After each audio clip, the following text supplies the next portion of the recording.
और हम यहाँ क्या देखते हैं, ये परमेश्वर का उद्देश्य था कि वो एक हो जाए। और परमेश्वर की एक योजना थी जब उसने कहा कि एक पुरुष का अकेला होना अच्छा नहीं है, उत्पत्ति 2:18, मैं उसके लिए एक सहायक बनाऊंगा। मैं यहाँ देखना चाहता हूँ, बहुत सामर्थ्य बात देखिए, इन वचनों को जल्दी जल्दी ना जाए इन शब्दों के ऊपर। परमेश्वर ने क्या कहा, मैं आदम के लिए एक सहायक बनाना चाहता हूं। पत्नी को क्या होना है, पति के लिए एक सहायक, एक गुलाम नहीं। अपने पत्नी को एक गुलाम की तरह उसके साथ बर्ताव ना करे कि जिसको सिर्फ आपकी सारी ऑर्डर्स माननी है, आपकी बातें माननी है। ये अपेक्षा न रखिए कि आप एक राजा होगे और गुलाम के ऊपर हक जमाते हो। वैसे पत्नी नहीं होनी चाहिए, पत्नी को सहायक होना है। उसी समय पत्नी को स्वामी भी नहीं होना है पति के ऊपर। परमेश्वर ने यह नहीं कहा कि मैं आदम के लिए एक स्वामी बनाऊंगा, नहीं, मुझे एक सहायक बनाना है। और जैसे किसी ने कहा कि परमेश्वर ने एक पसली ली आदम के बाजू से, उसने एक हड्डी आदम के सिर से नहीं ली कि वो स्त्री पुरुष पर हक जमाए, अधिकार करे। उसने आदम के पैर से हड्डी नहीं निकाली कि आदमी औरत पर, उस स्त्री पर हक जमाए, पर उसने अपने फसली से, बाजू से निकाली। शायद वो बाई ओर होगा जहां उसका हृदय था, ताकि वो पुरुष हमेशा अपने पत्नी को अपने हृदय के पास रखे, उसके बहुत नजदीक, ये पहचानते हुए कि वो उसके साथ एक है। मैं एक सहायक बनाऊंगा। आप में से जो बाइबल जानते हो, क्या आप नई वाचा में, किसी नए नियम में किसी व्यक्ति को जानते हो जिसको सहायक कहा गया है? क्या आप जानते हो यूहन्ना 14 में जब यीशु मसीह ने कहा स्वर्ग में जाने से पहले अंतिम भोज के समय, उसने कहा अगर तुम मुझसे प्रेम रखते हो, यूहन्ना 14:15, तो मेरी आज्ञाओं को तुम मानोगे।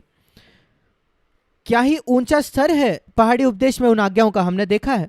और वो कहता है मैं जानता हूं कि आज्ञा रखना कठिन है, पर यूहन्ना 14:16, मैं पिता से विनती करूंगा और वह तुम्हें एक और सहायक देगा। एक भाषांतर में लिखा है सांत्वन देने वाला, पर यहां लिखा है सहायक। पवित्र आत्मा को एक सहायक कहा गया है। यीशु मसीह ने वो नाम दिया पवित्र आत्मा को।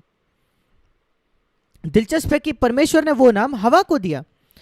एक पत्नी को अपने पति के लिए एक सहायक होना है, जैसे पवित्र आत्मा हमारे लिए एक सहायक है। अब देखिए पवित्र आत्मा हमारी कैसे सहायता करता है। पवित्र आत्मा हमारी सहायता करता है बहुत ही छिपे हुए तरीके से। वो सबके सामने अपने आप को नहीं दिखाता, हम कभी पवित्र आत्मा को देखते नहीं, पर वो पीछे, पर्दे के पीछे हमेशा हमारी सहायता करता है। मैं विश्वास करता हूं कि अभी वो मेरी सहायता कर रहा है जब मैं बात कर रहा हूं।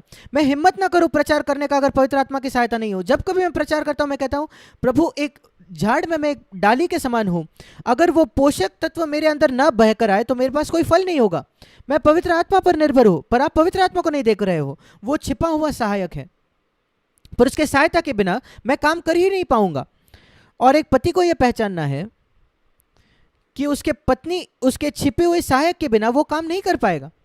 और पत्नी को भी यह पहचानना है कि मुझे सबके सामने जाने में ना होने की जरूरत नहीं, फिर मुझे क्यों जाने मनाना अगर पवित्र आत्मा नहीं ढूंढ रहा।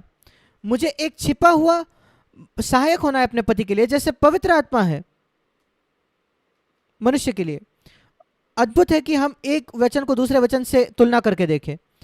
दूसरी एक बात जो मैं यहां देखता हूं, परमेश्वर ने सब कुछ तैयार करके रखा था आदम और हवा के लिए, उनको एक करने के पहले, बनाने के पहले। यह अद्भुत है, यह पहचानना। हमें यह विश्वास रखना है कि अगर परमेश्वर ने आपको एक किया है शादी में, तो बहुत अद्भुत बातें हैं जो परमेश्वर ने आपके लिए तैयार करके रखी है। आपके पास यह विश्वास होना ही चाहिए।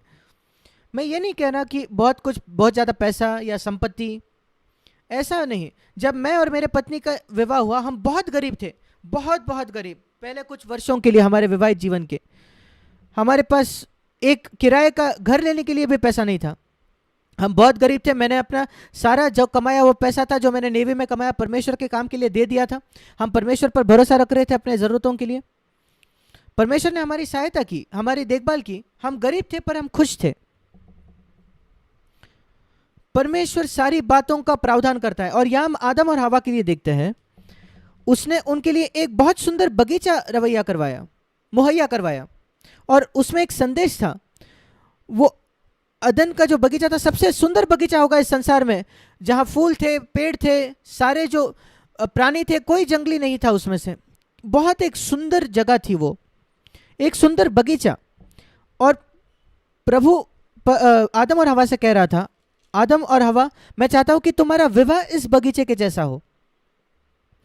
मैं चाहता हूं कि तुम्हारा एक दूसरे के साथ जो रिश्ता है, संबंध है, वो इस सुंदर बगीचे के जैसे हो, जहां लोग आ सके और सुंदर उस फूलों का सुगंध ले, फल ले, और उस फल को वो खा सके।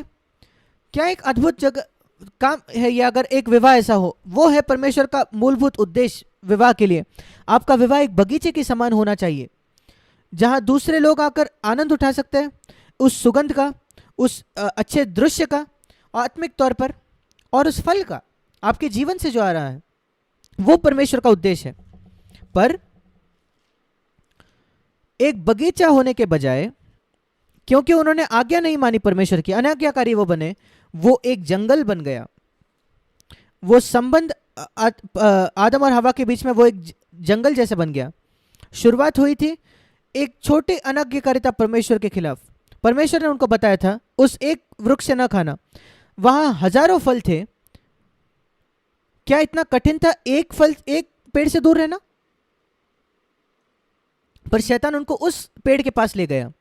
शैतान हमेशा यही कोशिश करेगा कि आपको किसी ऐसे चीज के पास ले जाए जो आप परमेश्वर के साथ के संबंध को नष्ट कर दे, और आपके पत्नी के साथ के संबंध, जीवन साथी के साथ जो रिश्ता है उसको नष्ट कर दे। इसको याद रखें। शायद 10,000 बातें हो सकती है जो आप कर सकते हो, वो बातें अच्छी हो सकती है। शैतान आपको उस एक चीज के पास ले जाएगा जो समस्या खड़ी करेगी। सोच कर देखिए कितनी अच्छी बातें पति पत्नी एक दूसरे के लिए करते हैं, पर शैतान आपको उस एक बात की याद दिलाएगा जो आपके पत्नी ने नहीं की या आपके पति ने नहीं की, और आपको उसी बात पर याद दिलाते रहेगा ताकि आप दोनों के बीच में एक दूरी आ जाए, आपके और आपके जीवन साथी के बीच। वैसे ही शैतान है। एदन के बगीचे से इस पाठ को सीखे। वो एक बात को खोज रहा है शैतान, जो आपको भ्रमा के ले जाए, एक दूसरे से दूर कर दे। और वही होता है, वही हुआ। हवा मूर्ख थी, उसने शैतान की बात मानी और तुरंत अपने पति परमेश्वर से वो अलग हो गई। और फिर उसने वो फल जो है अपने पति को दिया। अब जब मैंने पहले उत्पत्ति 3 अध्याय को पढ़ा, मुझे लगा आदम कहीं और घूम रहा था उस बगीचे में, जब तक मैंने उत्पत्ति 3 उसका 6वां वचन नहीं पढ़ा, और ये देखा कि आदम बिल्कुल वहीं खड़ा था हवा के बाजू में। वो दोनों एक साथ खड़े थे इस इनकार किए हुए वृक्ष के सामने। और जब शैतान ने बात की हवा से, आदम सुन रहा था। क्यों वो चुपचाप खड़े रहा? क्यों उसने अपने पत्नी को ये नहीं कहा, अरे हमें इसको नहीं सुनना है, आइए हम यहां से चले जाएं, हम इस सर्प से नहीं सुनना चाहते? क्यों उसने अपनी जगह नहीं ली एक परिवार का मुखिया होने के नाते?